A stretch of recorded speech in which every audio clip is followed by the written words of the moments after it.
Hi friends, ఎలా ఉన్నారు? బాగున్నారా ఫ్రెండ్స్? నేను ఇది హడావుడిగా టెన్షన్గా వండేసాను అనమాట. చూడండి, ఈ కర్రీ ఏంటంటే ఓన్లీ బంగాళదుంపలు అనమాట ఫ్రెండ్స్. వాటిని మొత్తం అంతా కూడా పీస్ అంతా తీసేసి, అంటే దానిపైన లేయర్ అంతా కూడా తీసేసి ముక్కలు కట్ చేసేసాను అనమాట. కట్ చేసేసి దాన్ని ఏం చేశానంటే ఓన్లీ ఆయిల్లో ఫ్రై చేసాను ముందు.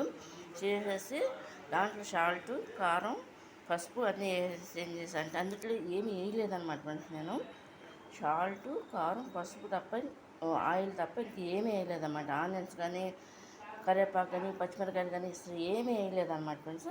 వేయకోకుండా ఈ విధంగా వండాను అన్నమాట ఫ్రెండ్స్. ఇది గ్రేవీ కర్రీ టైప్లో. చూడండి, ఇది నాకు మీకు నచ్చినట్టు లైక్ చేయండి, షేర్ చేయండి, సబ్స్క్రైబ్ చేయండి.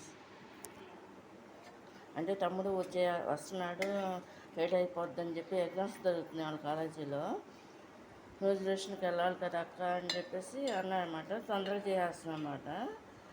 హడావుడిగా చేస్తుంటే వంట ఈ విధంగా చేస్తారన్నమాట. ఏమి వేయకోకుండా సింపుల్గా అనమాట ఫ్రెండ్స్. ఇది కనుక మీకు నచ్చినట్టయితే లైక్ చేయండి, షేర్ చేయండి, సబ్స్క్రైబ్ చేయండి. ఇది పొటాటో అన్నమాట కర్రీ అనమాట. ఇందులో ఏంటంటే తాలింపు దినుసులు కానీ, ఆనియన్స్ కానీ, పచ్చిమిరకాయలు కానీ ఏమీ వేయలేదన్నమాట ఫ్రెండ్స్. నేను వేయకోకుండా చేసిన కర్రీ అనమాట. ఇది ఓన్లీ బంగాళదుంప కర్రీ అనమాట. ఇది కనుక మీకు నచ్చినట్లు లైక్ చేయండి, షేర్ చేయండి, సబ్స్క్రైబ్ చేయండి ఫ్రెండ్స్.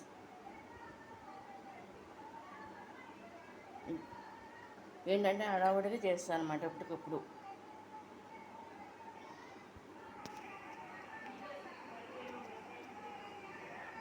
ఇది బంగాళదుంప గ్రేవీ.